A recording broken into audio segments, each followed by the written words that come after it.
إن الحمد لله نحمده ونستعينه ونستغفره ونعوذ بالله من شرور أنفسنا ومن سيئات أعمالنا من يهده الله فهو المهتد ومن يضلل فلا هادي له وأشهد أن لا إله إلا الله وحده لا شريك له وأشهد أن محمدا عبده ورسوله صلى الله عليه وعلى آله وصحبه وسلم. قال الله سبحانه وتعالى في القرآن المجيد بعد أعوذ بالله من الشيطان الرجيم يا أيها الذين آمنوا اتقوا الله حق تقاته ولا تموتن إلا وأنتم مسلمون. يا أيها الناس اتقوا ربكم الذي خلقكم من نفس واحدة وخلق منها زوجها وبث منهما رجالا كثيرا ونساء واتقوا الله الذي تساءلون به والأرحام إن الله كان عليكم رقيبا. يا أيها الذين آمنوا اتقوا الله وقولوا قولا سديدا يصلح لكم أعمالكم ويغفر لكم ذنوبكم ومن يطع الله ورسوله فقد فاز فوزا عظيما. أما بعد فإن أصدق الحديث كتاب الله وخير الهدي هدي محمد صلى الله عليه وسلم وشر الأمور محدثاتها وكل محدثة بدعة وكل بدعة ضلالة وكل ضلالة في النار ثم أما بعد. What is a deen? It's a very important question. We have to be able to define it correctly, because if you don't define it correctly, it can cause lots of doubts. One way to understand the concept of deen is that at any given moment, there are theoretically an infinite number of things you could be doing and saying. There are an infinite number of choices you could be making. You could be running around, jumping around, etc.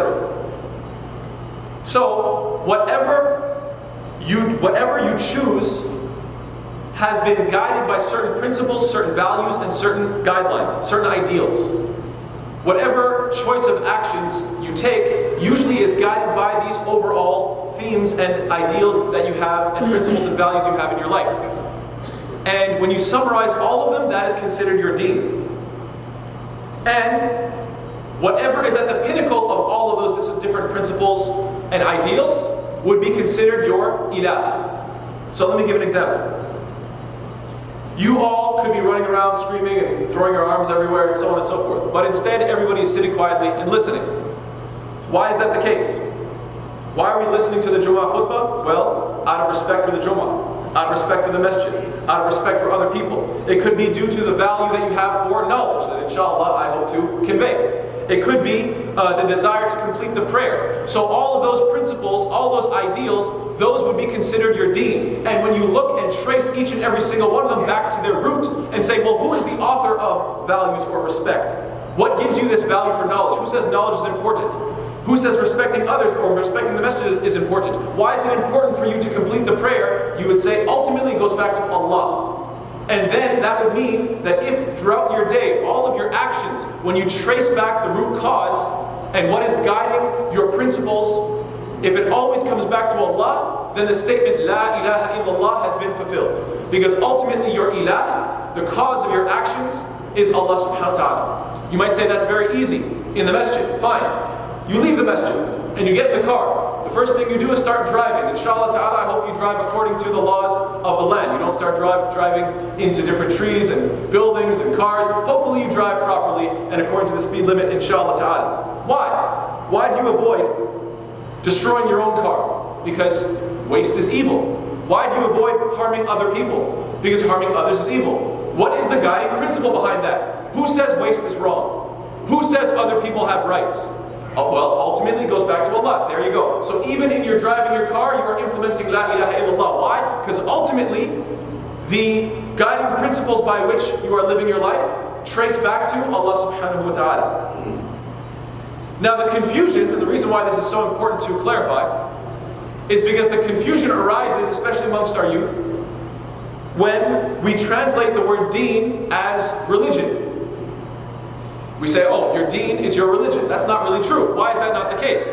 The Google definition of religion, the English word religion, is the belief in and worship of a superhuman controlling power, especially a personal god or gods. So in other words, it includes the concept of the supernatural. And so some say, well, what if I'm a materialist? What if I don't believe in anything supernatural? What if the only thing I believe in is the physical world around me? Therefore, I have no religion. That's true. true. You don't have a religion according to the English definition of religion because you don't recognize anything supernatural, or at least according to Google's definition. There are other definitions you can find. However, it is completely nonsensical. It is illogical. It doesn't make sense for a person to say, I don't have a deen. It doesn't make any sense. How can, even if you're the biggest materialist and you don't believe in anything supernatural, are you making decisions in your life? Are those decisions guided by principles? Yes, obviously they are. Obviously you're living, you're making choices, you're not doing everything at once, you're choosing one thing over another. You're choosing to sit there, to speak, to answer a question, to move, whatever you choose to do, are those guided by principles? Absolutely. So you do have certain underlying values, certain principles and ideals within your mind. That would be considered your deen, and whatever is the ultimate objective behind them would be considered your ilah. So a very simple example would be, somebody says, well, I don't believe in any God, but I chose my job because I enjoy it. I enjoy my job. I had a girlfriend and then I liked her a lot, so we got married. Or they say, well, the reason why I obey the laws is because I don't like being arrested. What you'll notice in all three of those statements is that at the crux is joy, pleasure, and fun. So ultimately, all of your guiding principles of the major decisions you've made throughout your life is simple, is that ultimately it serves one purpose: pleasure, joy, and fun. So what the believer would say is, from an Islamic perspective, your ilah is fun. So this idea of saying, well, I don't have a religion, wrong. You do have an ilah. You do have a deen. You do have a system by which you live. And that system has an ideal. And that top thing is fun and enjoyment. So from that perspective, the believer always has to look at each individual and try to, when you want to understand someone, try to figure out what is the root motivations behind their actions, and even your own actions. And inshallah ta'ala, if you trace it back, bi'idhnillah, you are a true believer if you find it is always Allah, because then you are living la ilaha illallah. And for other people, you can ask the questions and figure out what is motivating them, and ultimately, whatever their ilah is, have a conversation about them. And ask them, is this truly deserving of your ultimate attention? Is this truly the best thing to be guiding your principles? Is this truly worthy of being your ilah? Now, this is mostly introductory, because the main point I want to talk about is this question of doubt. Because there are many youth that they say, well, what if I have doubt in this deen of Islam? What if I have doubts? And sometimes they're too afraid and too shy to admit this to their parents, because their parents will just get mad. How dare you, astaghfirullah, you're not allowed to have doubts. So how do we deal with this question of doubts? And what should we talk to our children about? I think the first thing that needs to be mentioned and needs to be highlighted when people say that they have doubts is that doubts are unavoidable. It is impossible to be a person with zero doubts. We are not angels, we are not perfect, we don't have perfect knowledge. We are human beings with limited knowledge, with a limited capacity, and so it's very natural to have doubts. So if some young person is afraid to tell their parents that they have doubts, I want to be the first to tell you, you're not wrong, evil, bad, whatever the case is, you're just a normal human being that has normal, natural doubts. And in fact, doubts are so natural that you could doubt literally anything. You could doubt anything at all. In fact, this statement itself, can I really doubt anything? I don't know. Is that true? You can even doubt that. So let's take, for example, the very fact that you're sitting in this room, the most obvious thing possible at this moment. There's nothing more obvious than you're in this room. Let's try to doubt it. Can you doubt it? Absolutely. Is it possible that you're still asleep and you're still dreaming? A very vivid dream that you're sitting in a khutbah, Jummah khutbah? Absolutely it's possible. You might wake up in 5 minutes and say, wow, that was a very bizarre dream. I really thought I was at Jummah. It's possible. Maybe you're schizophrenic. Maybe you're losing your mind and you think you're at a Jummah khutbah, but you're not. Maybe somebody caused you to ingest a drug. They put something in your breakfast, they release some sort of hallucinogenic gas into the air, and therefore you're breathing something and you're hallucinating and you don't know it. So the question is, if it's possible for you to doubt that you're even in this room right now, why do you continue behaving as if you are? Why do you continue behaving that way? I mean, can't you doubt it? Isn't it possible it's not true? So why are you still behaving as if you are in this place? And the answer is very obvious and very straightforward. The most evidence suggests that I am in this room. The most evidence suggests that I'm in the masjid and I'm listening to a khutbah. Therefore, I will act accordingly. Not because I have 100% yaqeen, no doubt whatsoever. Obviously, you can throw some doubt in there. But who cares?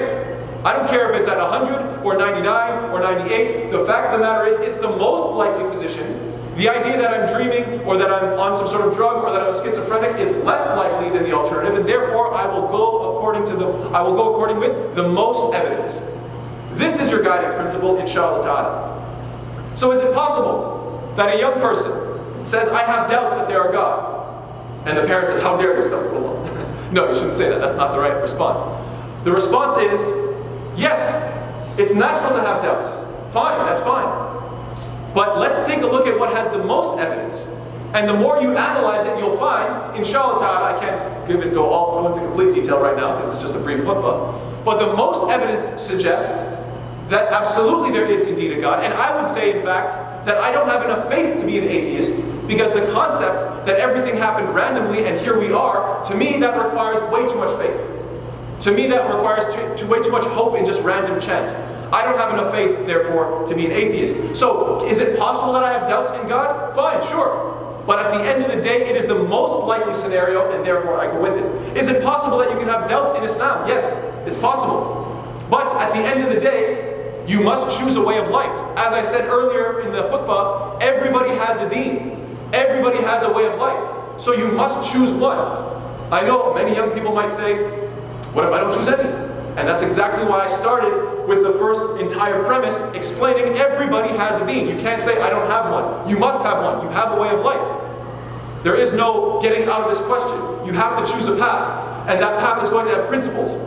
And those principles are going to point to some sort of ultimate objective and goal. At the end of the day, you will have an ilah. This is how we are designed. And so, instead of just saying, well, I have some doubts, of course, sure, that's fine, that's natural, you're human. But at the end of the day, the most important question is this. What has the most evidence to it? Even with the doubts.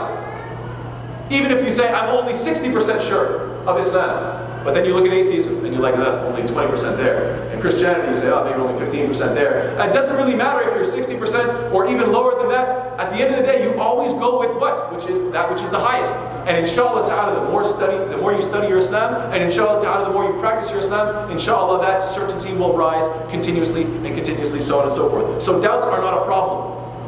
Doubts are not a problem, so long as you run by this guiding principle, which is, I'm going to go with the most evidence, bi'idhnillahi ta'ala. So number one is doubts are unavoidable.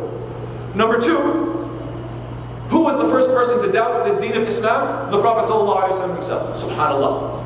When people sometimes say, I have a doubt, and then the parent might get mad at the child, that is the wrong reaction. Why? Because the first person to doubt was actually the Prophet ﷺ himself. Yes, we should be aware of this.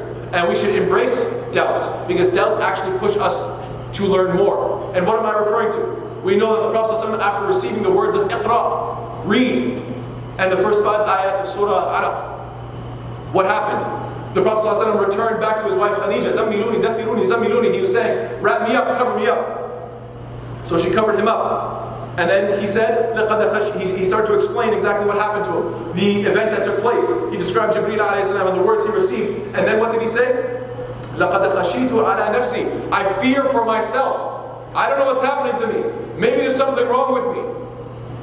Does this sound like he has 100% yaqeen, full certainty? No. He's a human being. Something incredible happened to him and he's shaken. And he's saying, I don't know, I'm afraid something bad might have taken place with me. فقالت خديجة كلا والله ما يخزيك الله أبدا. No, Allah will never disgrace you. إنك لتصل الرحم. You are good to your family. وتحمل الكل وتكسب المعدوم. You take care of poor people and those who are in need.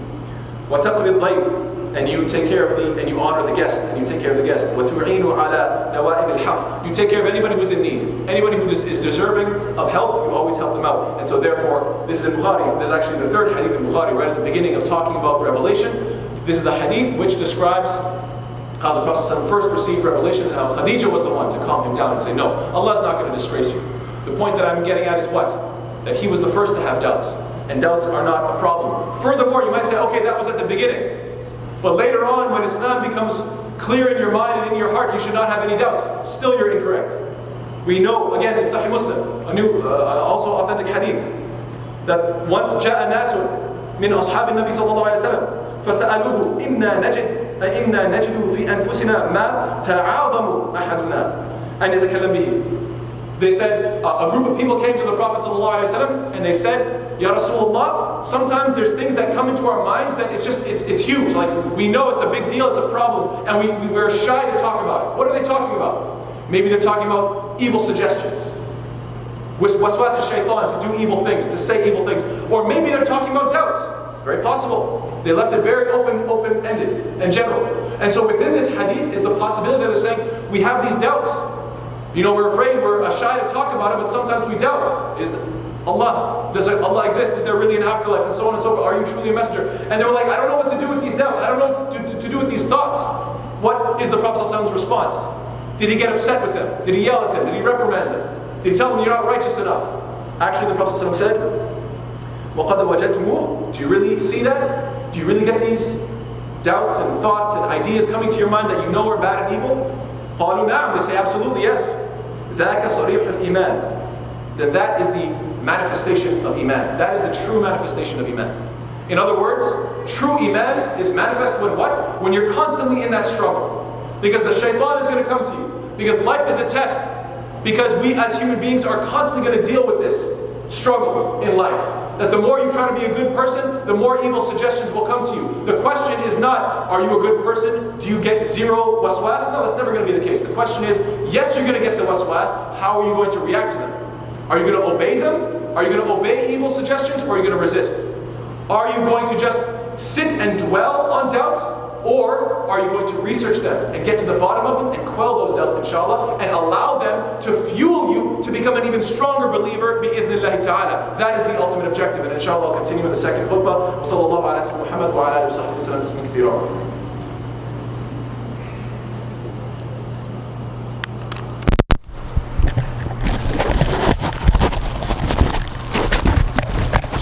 Bismillah.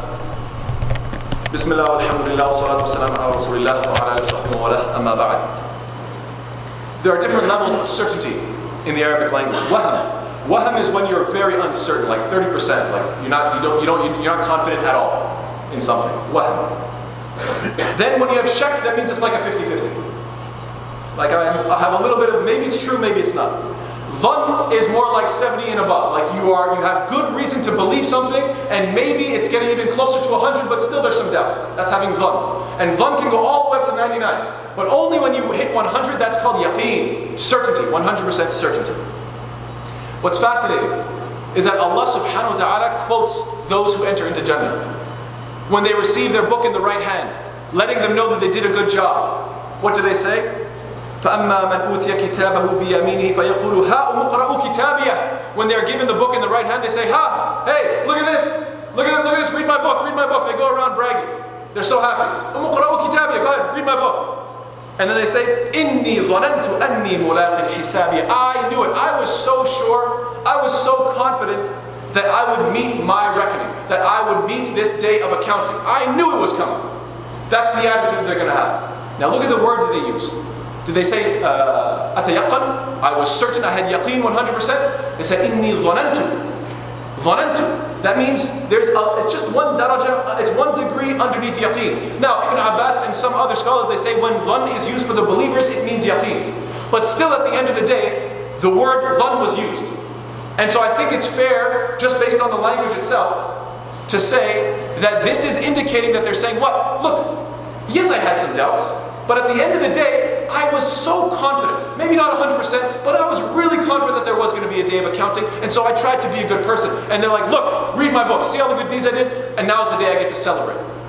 Why did they have this just a little bit under yaqeen? Why did they have this certainty? Because they didn't see Jannah. Obviously, none of us have seen Jannah. So of course there's going to be a level of just a degree beneath, inshallah, yaqeen. That's okay. It doesn't mean that they were evil. In fact, they will be celebrating on that day. And further evidence of this point is what? The fact that Allah subhanahu wa ta'ala finishes Surah Al-Hijr in verse 99, where Allah says what? وَعْبُدْ رَبَّكَ حَتَّى يَأْتِيَكَ الْيَقِينَ. That worship your Lord until certainty reaches you. And every scholar seems to indicate and interpret this word yaqeen as death. As in, you continue to worship Allah until you reach complete certainty, i.e. death. Because the only time you reach 100% certainty is when you actually wake up in the next life. So what is the point that I'm trying to say? That doubts are part of life. that doubts are not something evil. So what causes doubts? Two things. Shubuhat and shahawat. Shubuhat is when you have a lack of knowledge, you have doubts because you're not informed. Shahawat are desires. Why? Because sometimes your desires are such that they play with your ability to evaluate correctly. And this is indicated, this is why in every salah we ask Allah, don't send me down the path of maghdubi alayhim wa ad-dallin. Maghdubi alayhim, those who earned Allah's wrath, they're the ones who knew the truth, but they went against it. As in, they did evil deeds, and that had an effect on them. And that it caused them to earn evil, and it caused them to earn Allah's wrath. Dallin are those who are lacking knowledge, and so they just go astray. So shubuhat and shahawat, doubts and desires, these are the two things that you want to, these are the two root evils of every single sin. Pick any sin. Somebody's drinking alcohol. Either they don't know or they don't care. Simple as that. Why are you backbiting? Either you don't know or you don't care. It's either always going to be shubuhat or shahawat, doubts or desires. Allah knows best. And so what is the evidence that you will not attain certainty if you fall into so much sin? The evidence is Allah saying, ذَلِكَ الْكِتَابُ لَا رَيْبَ فِيهِ هُدًى لِلْمُتَّقِينَ. Allah didn't say, Allah specifically said, this huda is for, this guidance is for al-muttaqeen. This huda, this guidance of the Quran, this is the book in which there is no doubt, but it's only going to appear to be a book with zero doubt whatsoever if you are a person of taqwa. If you are a person who tries to apply their deen fully and doesn't fall into sin. Why is that the case? It's actually very logical. Your ability to evaluate can be tainted by evil. And if you doubt that, then really just ask yourself this very simple question. Do you really think that you can fill your head with garbage constantly engage in evil, and that it will have zero negative effect on the way you evaluate, on the way you think? This is ridiculous. As somebody who answers people's questions, you can always, not always, you can often tell when somebody's asking a question out of genuine confusion, or you can see that desires are playing a factor. Why is it that I'm not allowed to party? Why is it haram? Do you really not understand what's haram about partying, or is it that you just want to party really badly? Are all your friends going to be partying? Is that why you want to hang out with them? Do you really not get what's bad with alcohol? Do you really understand? Like, do I really need to convince you with statistics about drunk driving and so on and so forth? No, you understand. You obviously just want to do it not because of confusion, but because your desires are having an effect. And the second point, so point number one is that desires can have a negative effect, but also straightforward ignorance. And this is obviously cured. First, desires are cured by discipline, and ignorance is cured by research. Allah tells us, فَاسْأَلُوا أَهْلَ الذِّكْرِ إِن كُنتُمْ لَا تَعْلَمُونَ. Ask those who know if you don't know. Ask the experts. Allah tells us, وَإِن كُنْتَ فِي شَكٍّ مِمَّا أَنزَلْنَا إِلَيْكَ فَاسْأَلِ الَّذِينَ يَقْرَؤُونَ الْكِتَابَ مِنْ قَبْلِكَ. That if you are in doubt about this Quran, then ask those who came before you. You should do a little bit of comparative religion. Go do some research. Learn about prior other religions. And then you can compare and inshallah quell all your doubts. And Allah also says what? وَإِن كُنْتُمْ فِي رَيْبٍ مِمَّا نَزَّلْنَا عَلَىٰ عَبْدِنَا فَأْتُوا بِسُورَةٍ مِّن مِثْلِهِ وَادْعُوا شُهَدَاءَكُم مِّن دُونِ اللَّهِ إِن كُنْتُمْ صَادِقِينَ. If you have any doubt about this book that we have sent down to our servant Muhammad ﷺ, then what should you do? Produce a surah like it. Go ahead and try to produce a Quran that is like this. All of these answers, none of them are saying if you have doubts, you're evil. They're saying if you're having doubts, do your research. Research the Quran and try to see if you can make a book like this. Understand how amazing this Quran is, and then realize just how impossible it is to produce anything like it. This requires a lot of research into the Quran. Research other religions as well, so you can compare them. Ask people who know, and so on and so forth. The cure to doubt is always research. It's not just blind faith. That is not what our deen emphasizes and promotes. So, may Allah subhanahu wa ta'ala make us of those who are not shy to research. May Allah subhanahu wa ta'ala make us of those who, when we have doubts, that is a cause to fuel us and to motivate us to learn more, because that is the best fuel, instead of just being lazy and living 5, 10, 15 years with the same doubt, saying, I still don't understand this, I still don't understand that, and never going back and researching it. May Allah make us of those who fall in love with knowledge. May Allah make us of those who fall in love with understanding this Islam. Ameen ya Rabbil Alameen. اللهم اهدنا فيمن هديت وعافنا فيمن عافيت وتولنا فيمن توليت وبارك لنا فيما أعطيت وقنا شر ما قضيت فإنك تقضي ولا يقضى عليك إنه لا يذل من واليت ولا يعز من عاديت تباركت ربنا وتعاليت ربنا آتنا في الدنيا حسنة وفي الآخرة حسنة وقنا عذاب النار وصلى الله على سيدنا محمد وعلى آله وصحبه وسلم كثيرا وأقم الصلاة.